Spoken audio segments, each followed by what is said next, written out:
If you really look at the numbers, because of the massive debt, and right now, total debt in this country is about 375% of the gross domestic product. And that's not including derivatives. If you put the derivatives in, it's probably 20 to 30 times gross domestic product. It's beyond what anybody has ever even considered. While they were looting North America into the ground, the international banking syndicate was simultaneously executing the same scam in over 100 other nations. So who got the money? To financial institutions in Europe and other countries. Which ones? I don't know. $500 billion and you don't know who got the money? Well, Obama's got one difficulty with this Congress. It's the number of freshman Democrats that got elected. Many of these people know that they got their seats from, and many of which got seats in the Senate and Congress from long-held Republican seats. They know that the people back in their states and in their constituencies will not tolerate this any longer. So up against the Republicans and the blue dog Democrats are these freshman congressmen, Democratic congressmen and senators, and they're not. They don't seem like they want to go along with the program. So if there's any hope, it'll come from these freshmen. The Constitution says no money shall be drawn from the Treasury, but in consequence of appropriations made by law. This money is not drawn from the Treasury. Well, let's talk about that. Do you think it's consistent with the spirit of that provision of the Constitution for a group like the FMOC to hand out $500 billion to foreigners without any action by this Congress? Congress approved it in the Federal Reserve Act. When was that? Quite a long time ago. I don't know the exact date. 100 years ago? The original act is 1914, I believe. I don't know whether this provision was in 1914 or not, but the Federal Reserve Act was in 1913. All right, and at that time, the entire gross national product of this country was well under $500 billion, wasn't it? I don't know. Is it safe to say that nobody in 1913 contemplated that your small little group of people would decide to hand out $500 billion to foreigners? What the bailout legislation really did was give a blank check backed up by U.S. taxpayers to offshore megabanks. Of course, Congress has oversight. If you read the Constitution, our founders were very clear.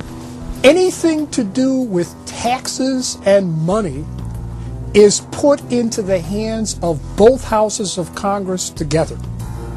Both houses of Congress together must approve it.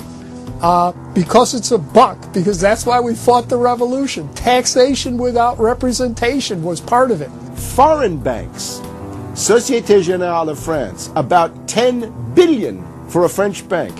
Deutsche Bank of Germany. Did Deutsche Bank need the money? How much did they get from the bailout? Well, they told us they got $12 billion from the bailout. And Barclays Bank of Britain, $10 billion. So you're up to almost $50 billion to bail out a series of foreign banks that were derivatives counterparties of AIG, plus Goldman Sachs. This is the biggest swindle, not only in the history of the United States, this is the biggest swindle and transfer of wealth in the history of the Western countries.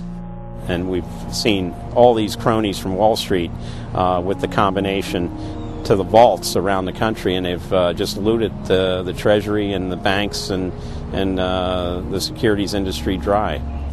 This is by probably an order of magnitude the biggest fraud in history. Over the next 10 months, $23.7 trillion was stolen from the U.S. Treasury. The gentleman from North Carolina, Mr. McHenry. Thank you, Mr. Chairman. And the tune of $23.7 trillion worth of taxpayer exposure for the bailouts is quite striking. The calculation right now is that with Obama, we've got $24 trillion as a line of credit available only to Wall Street banks, insurance companies, credit cards, mutual fund companies, and others, but only financial institutions. $24 trillion of money from the Federal Reserve, from the Federal Deposit Insurance Corporation, and from the Treasury in the form of the bailout of October 2008. The Federal Reserve, the private holding company for the offshore banks, arrogantly told Congress and the American people that it was none of their business what the private banks did with the people's money. One very interesting exchange. Senator Bernie Sanders of Vermont asking Bernanke, we have given upwards of $2 trillion to various financial institutions. You've got to tell me, where did the money go? And Bernanke simply stonewalls and says, I won't tell you. And who got the money? Hundreds and hundreds of banks. Any bank or that has access to the U.S. Federal Reserve's discount. Tell us who they are.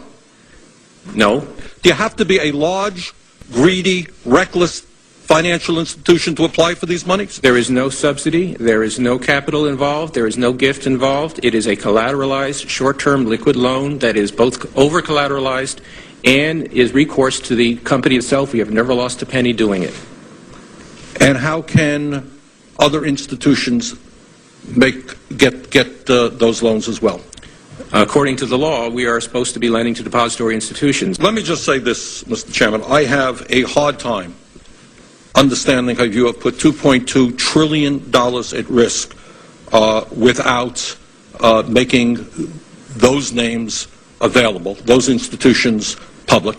And we're going to introduce legislation today, by the way, to demand that you do that. It is unacceptable to me that that goes on. Behind me, the Federal Reserve is probably the least transparent agency in the federal government.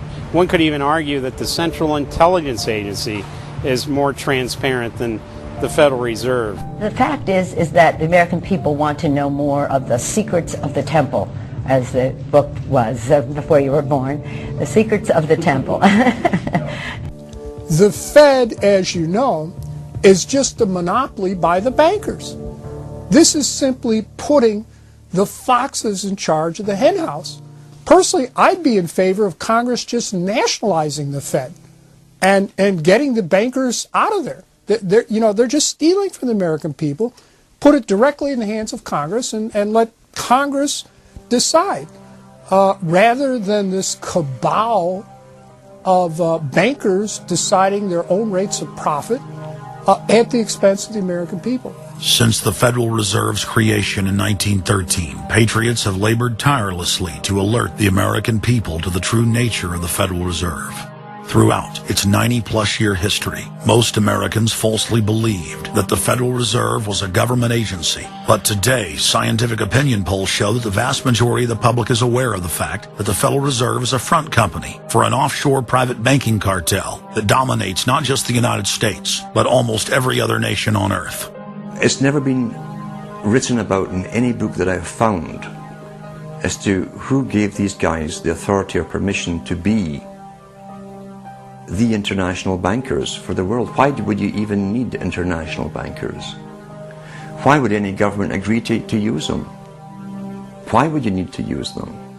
Why can't any country create its own money? It tells you there was already an existing superstructure, already in existence, maybe 200-300 years ago, to give these guys permission to somehow be the overlords of all money for all countries. Polls also reveal that 75% of Americans demand a public audit of the secretive organization. By the summer of 2009, Congressman Ron Paul's bill to audit the Fed had gained more than 280 sponsors in the House. But the private Fed's high-powered lobbyists were able to block a vote on the bill in the Senate. That only piqued the public's interest. I have another amendment. I have been informed that the majority plans to block consideration of this amendment, which is number 1367, regarding the transparency at the Federal Reserve. Madam President, I'd like to call up Amendment 1367. Without objection, the clerk will report. The Senator from South Carolina, Mr. DeMint, proposes amendment number 1367. Senator from Nebraska. I make a point of order against the DeMint amendment that it's legislation on appropriations. Madam President? The point of order is well taken. The amendment. I regret the objection. The amendment falls.